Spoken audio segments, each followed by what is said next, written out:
The scene will begin with Antonio and Bruno getting out of the truck, as you can see in here. This scene and all the following action that is going to be happening has something in common. The camera is standing on a specific point and it doesn't move, making the characters being the one who needs to move towards the camera, so they are in charge of making the shot change. In this example, we have the beginning of the scene as a wide shot, allowing us to have a notion of where our characters are, but still having a relationship with how the location is working and where the action is actually taking place. So this wide shot is allowing us to have a balance on the emphasis between the actors and the space. And as Bruno and Antonio are moving towards the camera, this shot changes to a full shot, which allows us to have still a notion of the action and the place happening on the scene, but with a better emphasis on the expressions of the characters, as we can see here from Bruno's and Antonio's face. What happens next is what I will describe a rough editing, just for lack of a better description.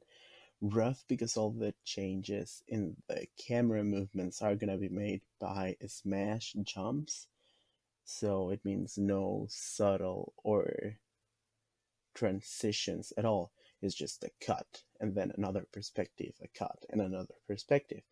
And for this sequence, the jumps and the smashed cuts are gonna be in line and following what Antonio is actually looking at, without making use of the collage of effect. So the following shots taken are gonna be for the viewer, or to help the viewer to have a better understanding on what's going on in the area where this scene is taking place. So in this case, the close shot is for us to help us see all the movement and how busy the area is due to the rain. And then the high angle is for the viewer to have a better notion of how big the area is. And this is for us to correlate and be like, oh, Antonio's gonna have a huge problem scanning all the area and looking for the bicycle. Again, what we can see here are the rough cuts, the smash jumps, and again, the camera is not moving. It's in a standing position, making the actors and the extras and all the people in the scene moving. Due to the camera not moving around, what we see in the image in the transitions is how the frame loses track of the character as soon as they get out of it. So in this particular example, as they are looking for to get cover from the rain, they get out of the frame of the camera, and all the people who's running is also like, go away. Even if they're extras or if it's the main characters, they just disappear from the frame or get into the frame. There is no following up to the movement. So the only time the camera actually moves happens minutes before. If we jump back to that part of the scene, here's when we're gonna watch the only time the camera is actually the one moving and not the actors. And this is moving from Antonia's expression to Bruno's expression. And my guess is that the only reason that this is happening is because of the size difference between both characters, since they are not in the same height. The frame would have to be further away for the image to include both expressions, and by being further away, the expressions wouldn't be as clear as with these close-ups. So this is the only time that the camera actually moves and stops being just in a specific place without moving, just to make sure the viewer has knowledge of what is going on through the minds and feelings of both characters. And as soon as the emotions and feelings are not important anymore for the viewer because it's clear from those close-ups, the camera goes back to be in a standing still position, not moving at all, which makes the characters being the ones in charge again of the whole dynamics of the scene. As you can see later on in this scene, the camera is going to be pinned in a place, the actors will move out of the frame, move in, and every single movement or movement from another place is going to happen in the same fashion. The character is going to move out of the frame's going to change with this smash cut, which is going to make this rough editing.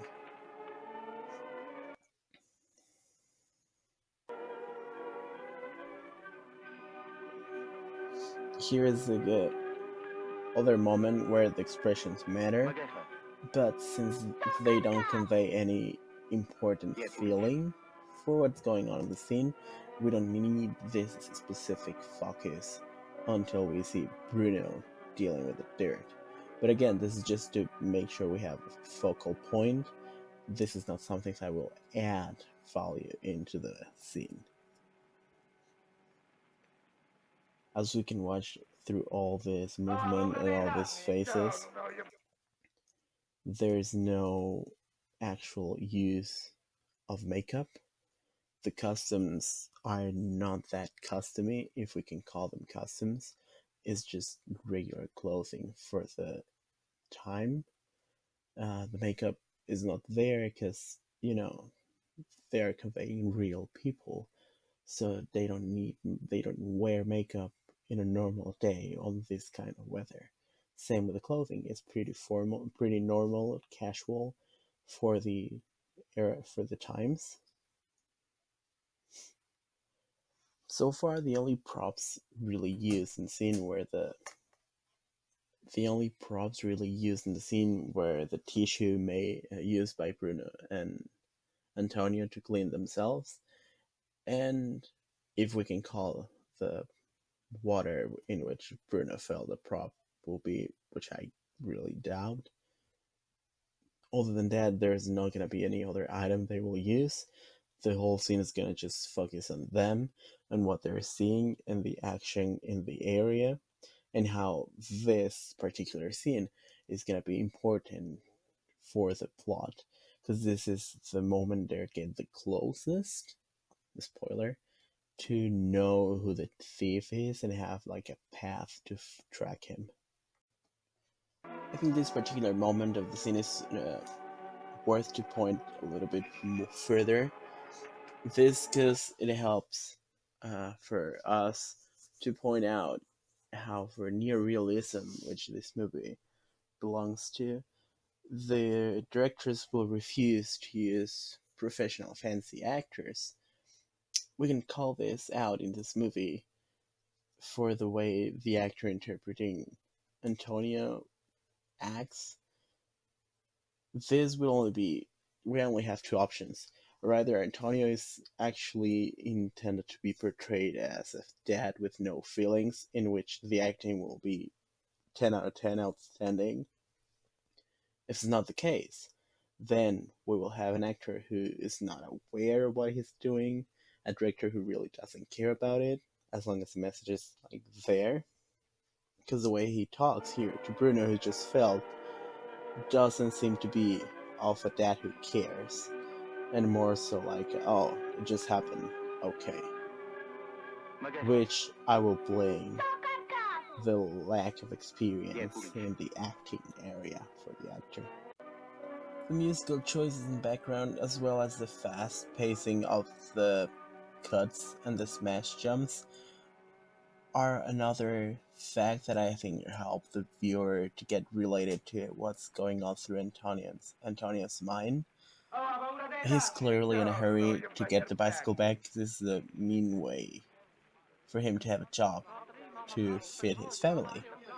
So in the moments where he's focused on getting the bike, we hear this music in the background, which allows us to relate to him like, oh, we're in a hurry.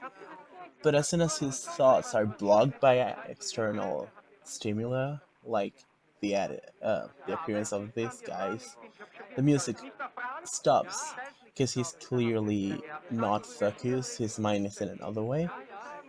But if we allow the scene to keep going, when they go out or the bicycle thief appears back, we have this music again because his mind gets focused on the main problem, which is getting the bicycle back.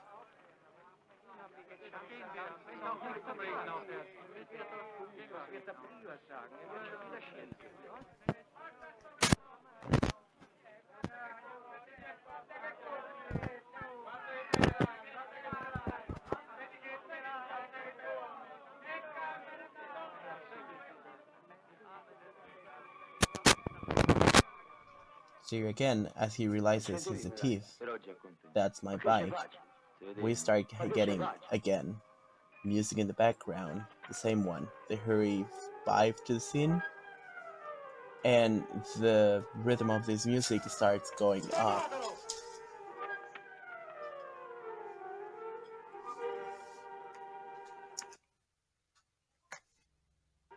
to allow the viewer get this hurry notion, this I need to be fast and get my bike back.